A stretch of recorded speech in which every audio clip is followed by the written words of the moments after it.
The new Cosmic Rock Metal event is here, and today I'm going to be breaking down everything that you should buy in the metal event. Now, I want to preface this by saying, of course, as a free-to-play player, the metal amount you can get a maximum total of 3,750 medals. Now, you can obtain 3,100 medals on the free track here, plus the 650 as a bonus if you keep progressing through the event at the end. And if you buy the event pass, you can get 9,250 medals because you add the 3,750 plus the 5,500 you would get with the event pass. Now I'll be breaking down what you can get as a free-to-play player first. So the first thing you can get with 3,100 medals is either one of the equipments, the decorations, or you can choose between these equipments here, or a couple of magic items and some ore. Now I'll be breaking it down based on what I think is priority. The number one thing I think you should always buy, guys, in this metal event is the new equipment. Now there is a but to this, okay, because there are several other equipments that you can choose from. Now, what equipment would I personally recommend to you guys that is the most versatile, whether you are a ground attacker, an air attacker, does not matter. This equipment is the best one. The electro boots, I highly recommend. If you guys do not have the electro boots, RC charge is the most meta strategy I'm not gonna lie this game has ever seen. So electro boots are very good, provides passive damage. Also, the RC gets healed a little bit. Really good strategy for RC charging. Obviously the number one strategy in the game with Root Riders, Dragons, whatever strategy involves RC charge uses the electro boots, I would say like 99.9% of the time. So electro boots are probably your go-to equipment. Highly recommend you pick this up. It's a very good equipment. I recommend you also upgrade it too. In terms of the new Meteor staff though, now the Meteor staff seems like a solid equipment. I'm not sure honestly how good it is. I don't think it's a trash equipment. It's just a different equipment, right? It's a passive ability, so it summons the mysterious meteors that repeatedly strike the nearest defense. It seems pretty solid. The minion prince already has the dark crown equipment,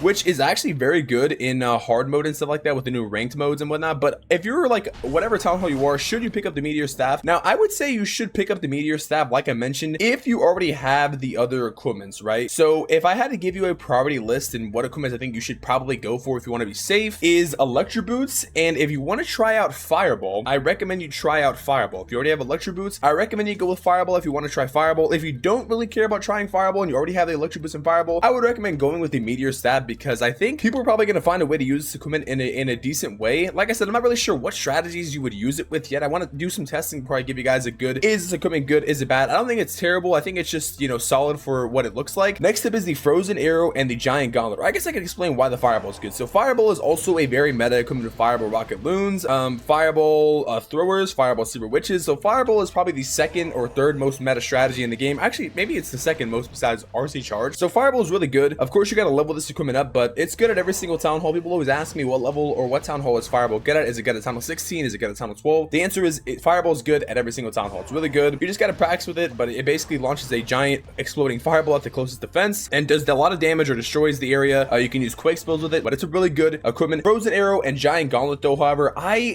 to be honest with you guys, Frozen Arrow and Giant Gauntlet they're solid. Not gonna lie, Frozen Arrow especially shines really well in Queen Charge. However, Queen Charge is just currently not the meta in Clash of Clans in the higher tunnels. Now it's good. I would say probably it's not really good in Tunnel 17.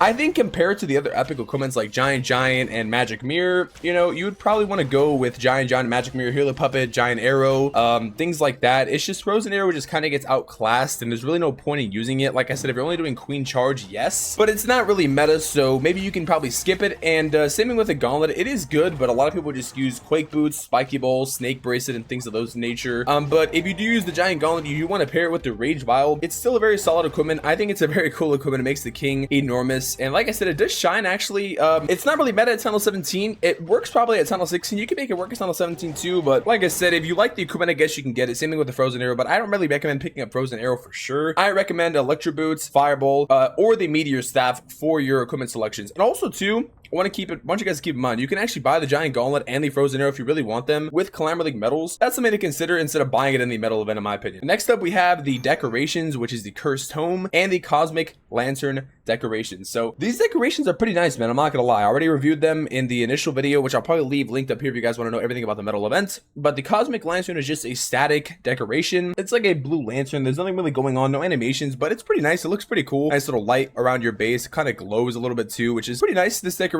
yeah, I mean, if you want to go with it, you can. If you like cosmetics, we also have the cursed Tome super decoration, which has a bunch of animations. Yeah, I mean, it's nice, you know, in terms of decorations if you really like cosmetics. But if you're a free-to-play player, I recommend getting the equipments, you know, getting the equipments. And so after the equipments, I would recommend if you want to go with decorations, you could. But after equipments, I recommend obviously going for ore. So Starry Ore, Glowy Ore, and Shiny Ore. What should you pick? I'm gonna say the most important thing, the rarest ore in this game, obviously being Starry Ore. Every time you can get an opportunity to pick up Starry Ore, in my opinion, you probably should. So you can get a maximum of 80 Starry Ore, which doesn't seem like a lot, but it does add up. Next up is Glowy Ore. I'd recommend you just go in this order: Starry Ore, Glowy Ore, and Shiny Ore. Now, of course, if you don't really need Starry Ore, you can go with the Glowy, because Glowy is also very useful for all of the equipment rarities. I don't really recommend buying Shiny Ore that much because it's just not worth it compared to Starry and Glowy. Like, why would you? But I guess if you need Shiny, you could pick it up. It's up to you. Next up, we have some builder potions and some books, that being heroes, building, and fighting. Now, I think builder potions, they're kind of expensive, but I'm not gonna lie, if you do want to buy builder potions, guys, you might as well just use your CWL medals that you get from Climber League. I think this is just a better value to buy it from here. It's only 30. Spending your medals and just buying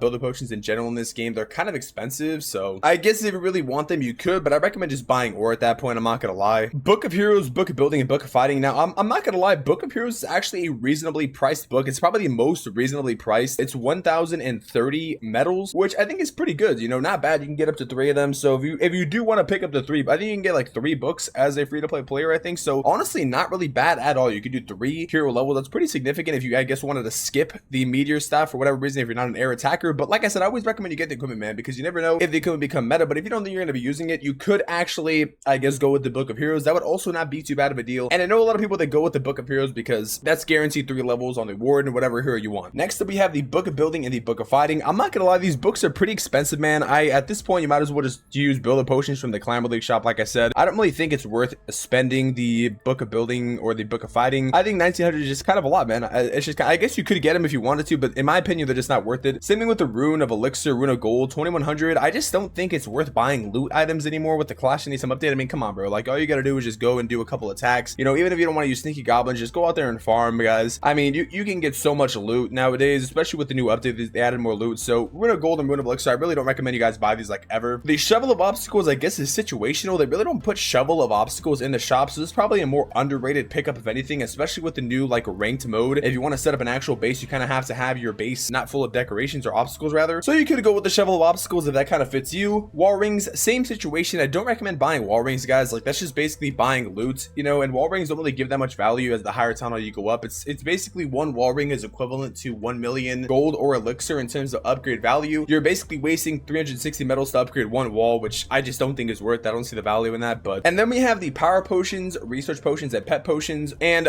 basically a bunch of potions. I think power potions is situational. I think if you want to boost your army, get some rank mode hits in, it's pretty solid. I think power potions are a pretty solid pickup. Research potions are actually an okay pickup too. Like I said, you can get these in the I think the Climber League shop as well, if I'm not mistaken. Pet potions are also kind of underrated too, that being getting like 1 day removed. We have resource potions. I don't recommend buying these, even though they're 115. It's kind of a waste. I mean, you don't really need to buy these. Clock tower potions are honestly severely underrated, especially if you're trying to like max out builder base and get that 6 builder. I think clock tower potions, man, honestly, if anything, if you already have the equipment, if you don't really need that much ore and you're already like working good on equipment levels, clock tower potions might be a good pickup for you, because if you don't have the 6 builder, I recommend you get it because Hammer Jam is probably coming very soon, man. Pretty much last but not least, we have the clan house roofs and walls. I mean, honestly, at this point, it's up to you. Do you care about clan house roofs and clan house decorations and clan house, you know, roof, ground, whatever? We don't really see them. So, I mean, I guess if you like them, get them. It's up to you at that point. But, and then we have gold, elixir, and dark elixir. And I recommend you just spend your leftover metals on whatever you need. And I think that's pretty much it, man, in terms of everything you can buy or everything you should buy. It's usually the same priority. Just go from the top to bottom. Do you like decorations? Do you even care about decorations? I like this little boombox you get at the end of the event track. And honestly, I think it's going to be kind of nice with the events, like this upcoming events, how like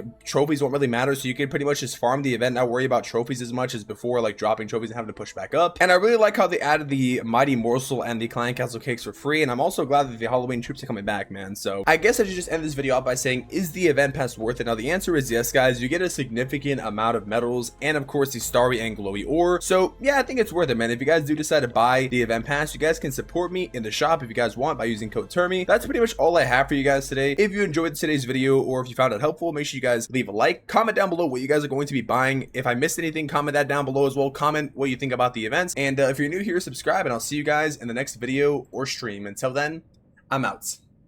Peace.